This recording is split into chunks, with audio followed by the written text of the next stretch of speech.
Now, tomorrow, May 15th, is World Orthodontic Health Day, marking the signing of the World Federation of Orthodontists Charter in 1995 on the occasion of the 4th International Orthodontic Congress in San Francisco, the United States. The World Federation of Orthodontists created the date to celebrate and promote this area of medical specialty.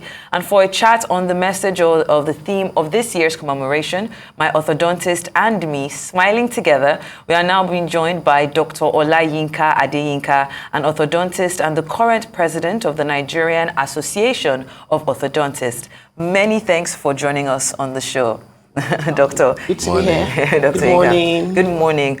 So let's just talk about the significance first of the World Orthodontic Health Day. Why is it important to raise awareness about orthodontic health? Okay. The World Federation of Orthodontists, which our Nigerian Association is a member of, set aside this day so that we can celebrate the specialty and, just lay emphasis and allow people to know that there's help where you need help, regards the way your teeth are arranged. And also to emphasize, because orthodontists are specialists. They've been trained to diagnose and treat jaw relationships, the way your teeth are arranged. And it's actually it's a specialist because it takes a lot of, skill and time to actually treat people and correct their occlusions, their malocclusions. And they want to emphasize this relationship that orthodontists have with their patients. Okay. So they set aside a day each year where you actually just celebrate it. The orthodontist usually, spend about 1.5 to 2 years treating patients. So over those years, they actually develop a relationship with their patient. It's not a one shot, you just come in, you go, and you're gone. You spend time with your patients, helping them on that journey of achieving a good smile or their teeth working properly. So it's just set aside that day. And this year, the theme is me and my orthodontist smiling together. Smiling together. Yes. Okay, that's a good one. But, okay. Let me put a combo together for the next questions. So for tomorrow, yes, what should Nigerians expect? Are you doing anything special? Your association. Just hold on a bit. Just hold on a bit. And then an orthodontist. How are you different from normal dentist? And then I told you there's a combo. And then we're in May. Yeah. So tomorrow is the World Orthodontist Health Day. Yes. But then the first week in June, as I read, the first full week in June is Orthodontic Team Appreciation Week. And then October is the Orthodontic Health Month. What is the big deal about this thing that every month we have to celebrate? We are a big deal. It's just like Mothers. Today is Mother's Day in some countries, some part of the world. Yeah. So we're a big deal. Let me start with what's the difference between an orthodontist and a dentist. So every orthodontist is a dentist. Okay. But not every dentist is an orthodontist. Okay. There's a big difference. So there are dentists that practice orthodontics that are not orthodontists. But orthodontists have been specially trained to treat jaw alignments, the way your teeth align, cleft lip and palate, because there's some children that are born with the cleft. That means that during growth in the womb, maybe the lips don't join together. Because usually the embryo, you have two parts and everything fuses together.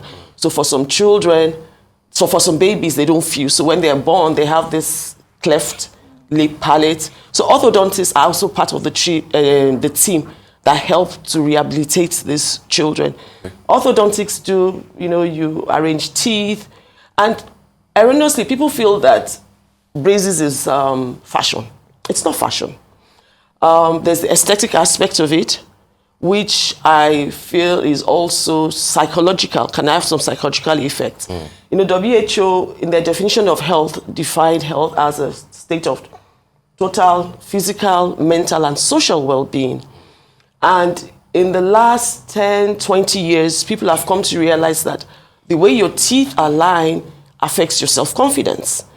You meet people that tell you that, oh, I never smile because I don't like the way my teeth are. You see kids that never smile, and because they don't like the way their dentition is, they don't volunteer for speeches, drama, because they feel they're going to be laughed at. And at times they don't interact with people, they appear shy. So that's the social aspect of health. And then there's also the mental aspect of health, because when you're being teased and everything, you end up feeling that, it affects them mentally. Yeah. So orthodontists are that important, because we actually help people to achieve or to build their self-confidence. I tell people that orthodontists are like architects. You plan a treatment. Oh, this is how I'm going to take this patient from where they are to where they should be ideally. And you execute. It's an art and a science. So you have to have an eye for detailing. You have to know, oh, I'm going to place this in a particular dimension. I like that. You're going to place your bracket in a particular position. You're going to close the gaps to achieve. So I call it building, the orthodontist build smiles. And when I said that to a patient of mine, she said, no, you just don't build smiles, you build confidence. So that's what orthodontists do. They build smile and they build confidence. Now, so that's why it's a big deal to actually celebrate, because you need more and more awareness, just creating the awareness out there. Even in Nigeria, create awareness. And with the advent of social media, people are getting more and more conscious with the way they look. Yeah. Everybody wants a good smile. I once had a patient say, she was in church singing. And churches now have all these TV cameras, and all of a sudden, she saw herself on the overhead projection, and she saw the way her teeth were like. She was like, she didn't realize her teeth were that bad, and she needed to fix it. So people are getting more conscious. We all know women, even men are becoming more conscious. And that's the aesthetic aspect of orthodontics. There's also the functional aspect. There's some that maybe when they were young, they used to suck, so their top and bottom teeth don't meet together. When they smile, you see there's this big gap between their top and bottom teeth.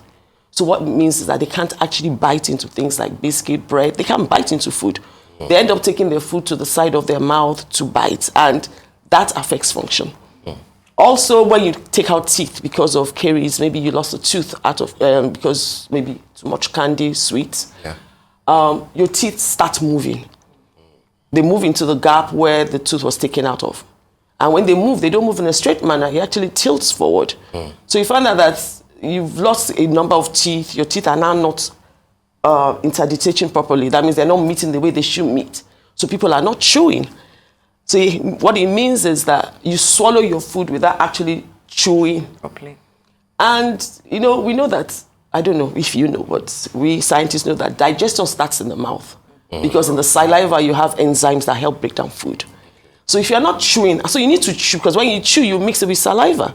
So the digestion starts, it goes into your stomach, more digestion, goes into your small intestine. So if you're not biting properly because you've lost teeth at the back and your teeth are not interdigitating the way they need to, you end up swallowing your food whole. And that can affect your digestive system in the long run. It might not be an immediate thing, but in the long run, it can affect it. And then you asked me the third question. I can't remember what it was. Is there anything happening tomorrow? Oh, yes. So we have different stations, like people in Benin. They've teamed with the Medical Women's Association in Benin. So they're going to have outreaches. They're going on radio. They're doing school visits. Luth, they're going to some schools. They're reaching out, speaking, and they're having like examinations. Enugu is doing something similar in Enugu. And then people in private practice are doing what they can do to celebrate. Because of the theme, World Federation of Orthodontists have actually advised that we take pictures with our patients. And we post it on Instagram and tag them. because worldwide, everybody's doing the same thing. You're taking pictures with your patients. Me and my orthodontist smiling together. As you can see, I'm actually wearing braces. I took with my orthodontist. I'm taking a photograph with my orthodontist. So this is not just promo advertising. You're actually... No, it's not promo. So I was like one of those that when I was younger, they took out my tooth, and then the tooth behind started moving forward.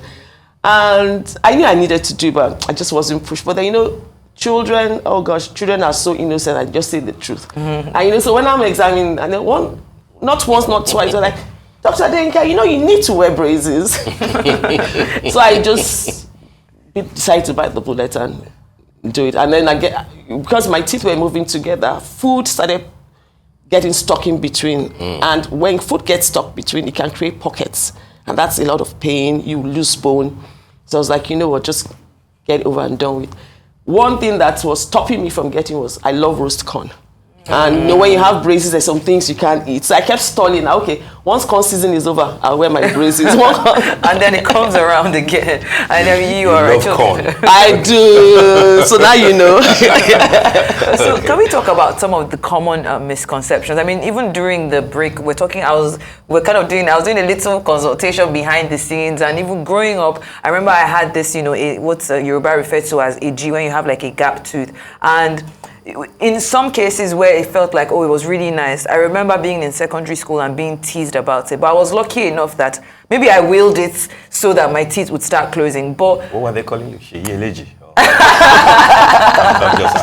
Yeah, something along those lines, but a bit more mean. Children could be, you know, secondary school children could be a bit more mean. Even primary school. Even primary school. Well, can we talk about what some of the common misconceptions or myths are about orthodontic treatment that you often encounter, and how can, you know, this, celebrating, you know, World Orthodontic Day help dispel some of those myths? Okay. Number one, AG. So people tell you, oh, it's a sign of beauty.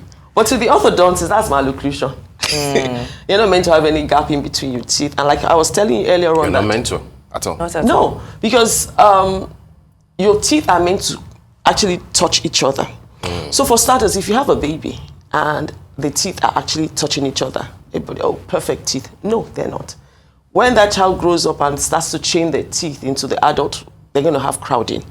Because the gaps in between the teeth for a baby is to allow the adult tooth, when it comes up, because it's a bit larger, to fit into the space. So when you see the baby and the teeth are like all together, perfect, know that you're going to have some problem. But then, like I was saying earlier, diastema, that's what we call it. It's a malocclusion. But people tell you, oh, it runs in my family, it's my sign of beauty. Especially Yoruba people, they say, oh, it's beauty, don't touch it. People actually file in between their teeth. They file, yeah, they do. Yes, because they want to have this beauty. No, for an orthodontist, it's malocclusion. Another myth is that you're too old to wear braces. People say, oh, no, I'm too old. No, you're not. I've had a patient that was 70, and that was like 10 years ago, and you're never too young to wear braces as well. So those are some of the myths. People say, oh, we're too old. I thought they said the ideal age will be between 9 and 14 usually. So if you read the books, right, most of the textbooks we have were written by Caucasians. So they tell you that age 12, that's when you have all the adult teeth, most of the adult teeth, apart from the third molars, wisdom teeth in the mouth. So that is an ideal time to treat. Now that is old. In Nigeria, I did a study, how many years ago now? Like about 19 years ago. And in that study, I did the study on eruption times in children. And the reason why I did it was I noticed that each time I saw little kids as young as 5, they started having adult teeth in their mouth. And before, it wasn't till 6, 7. And some of them at age 9 actually had all their teeth in their mouth. So I did a study, and the study proved it that Nigerian children, black Nigerian children, their teeth came out earlier. Girls at times tend to come out earlier, and their teeth come out earlier. So there's no age. You know, so you go as a need basis. You examine a child, you see this child, this child is ready. And you can also look at the psychological age of the child. Because a child can be 7 and be smart, will cooperate, will follow instructions, and can be 10 and not follow any instructions, or can be 15 and not follow any instructions. So being young is not doesn't disqualify you. All right, we're racing against time now, but two quick ones. People talk about cost for braces and the kind of services that you render. Is it an elitist thing? That's one. And then are there health dangers like gingivitis, if you constantly wear braces? Okay. So cost, yes, braces are quite expensive. But then you must take note that it's a treatment that lasts 18 to 24 months or more. So when you look at it in totality, it's when you calculate if I was paying at each visit, what it will amount to. At the end of the day, you realize that, no, it's not as expensive as you think it is. If you're going to do a filling each month or had other dental procedures done, it's the duration of time. That's one. Number two, there's nothing we use in orthodontics that is made in Nigeria. They don't make it. So everything is imported. So indirectly, it's actually based on the foreign exchange rate, indirectly. And number three, apart from the fact that it's a specialist, is a highly specialized field, the duration takes a long time. Worldwide, orthodontic treatment is expensive. There's nowhere it's cheap. Yeah. But hey, good news. You have places like general hospitals where treatment is kind of subsidized, right? Where you can go, but you still like orthodontic treatment in yes. general hospitals. Most treatments are subsidized in general hospitals anyway.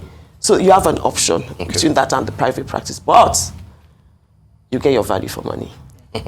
Well, we don't have much time left, but I really want to ask you this. Is there a brain drain in the orthodontic space? Because we have this outflow of Nigerian doctors, but I'm wondering if you have that within that space. I mean, just I think last week our president had to stay back in the UK to get dental work done. So I'm curious, do we have enough hands, or should more people be going into? Given that you are less than 100 in Nigeria. Yeah, I was about to tell you that. First of all, we're less than 100, and out of the 100 that we were even less than, a number of people have moved. Younger orthodontists finished their program here and then moved to Canada, moved to America and stuff. Yes, we need more orthodontists. And year in, year out, when we've had professors give inaugural lectures in Unilag, they've always emphasized that, look, the government needs to train more. But you see, government needs to put in money to train. So they must be ready to train. Professor Ize Yamu, by the way, also said the same thing at Uniben inaugural lecture last year. So she did. Then Professor Shani, when she gave her own in January this year, said the same thing. Professor Tommy said the same thing. I think Professor Dakosa said the same thing. Great. So everybody's emphasized they need more. Yes. We need more.